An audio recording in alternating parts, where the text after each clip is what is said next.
എല്ലാവരും ഉച്ചവരെയാണോ എങ്ങനെയാണെന്നുള്ളത് നടാൻ പറ്റില്ല. ഈ ഹോട്ടലുകളെയും നമ്മളെയൊക്കെ ഭയങ്കര ബുദ്ധിമുട്ടിക്കുന്ന കാര്യമാണ്. നമുക്ക് ബുദ്ധിമുട്ട് പോട്ടെ, നമ്മുടെ തൊഴിലാളികൾ എന്ത് ചെയ്യും? അവർക്ക് ഭക്ഷണം കഴിക്കണ്ടേ?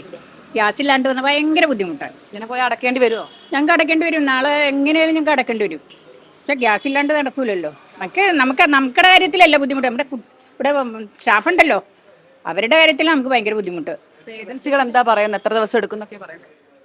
അവര് ഒന്നും പറയണില്ലല്ലോ. ഹോട്ടലുകാരെ ഒഴിവാക്കി എന്നല്ലേ പറയുന്നത്. ഹോട്ടലുകാരെ ഒഴിവാക്കി കഴിഞ്ഞിട്ടുണ്ടെങ്കിൽ എന്താ പറയാ നമ്മള്? പൊതുവെ എത്ര ദിവസം എടുക്കുമെന്ന് ബുക്ക് ചെയ്താല്? ബുക്ക് അവര് അങ്ങനെ ഇല്ലല്ലോ, കിട്ടാനില്ലല്ലോ. അല്ല, നേരത്തെ നേരത്തെ നമുക്ക് പെട്ടെന്ന് കിട്ടുമായിരുന്നു. നമുക്ക് നോക്കി വെക്കേണ്ട കാര്യമൊന്നുമില്ല. നമുക്ക് ഇന്ന് വിളിച്ചു പറഞ്ഞാൽ നമുക്ക് നാളെ തന്നെ സാധനം കിട്ടും. പക്ഷെ ഇപ്പം അതല്ലല്ലോ. ഇപ്പം ഇല്ല എന്നല്ലേ പറയുന്നത്. നമ്മളിപ്പോൾ എല്ലാ ഏജന്റുമാരെയും വിളിച്ചിട്ട് ഇല്ല എന്ന് പറയുന്നു. വലിയ പ്രതിസന്ധിയിലാണ്. ബുദ്ധിമുട്ടാണ്.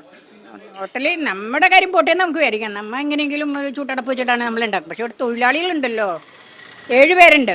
അവരുടെ കാര്യമാണ് നമുക്ക് കഷ്ടം. ഒരുപാട് ഹോട്ടൽ അടയ്ക്കാൻ തുടങ്ങിയിട്ടുണ്ട്. എല്ലാവരും ഉച്ചവരെയൊക്കെ ഉള്ളൂ. ഇന്ന് ഉച്ചവരെയൊക്കെ ഉള്ളൂ. ഇപ്പം ഇടിയപ്പക്കാർ, അപ്പക്കാർ ഇവരെല്ലാവരും പൂട്ടി. നാളെ തുടങ്ങി അവരില്ല. പിന്നെ നമ്മൾ തുറന്നു വെച്ചിട്ടും കാര്യമില്ല, ഗ്യാസും ഇല്ല. ചില ജനങ്ങൾ പട്ടിണിയാവോ? തീർച്ചയായിട്ടും ഇങ്ങനെ പോവുകയാണെങ്കിൽ പട്ടിണിയാവും. എല്ലാവരും പട്ടിണിയാവും.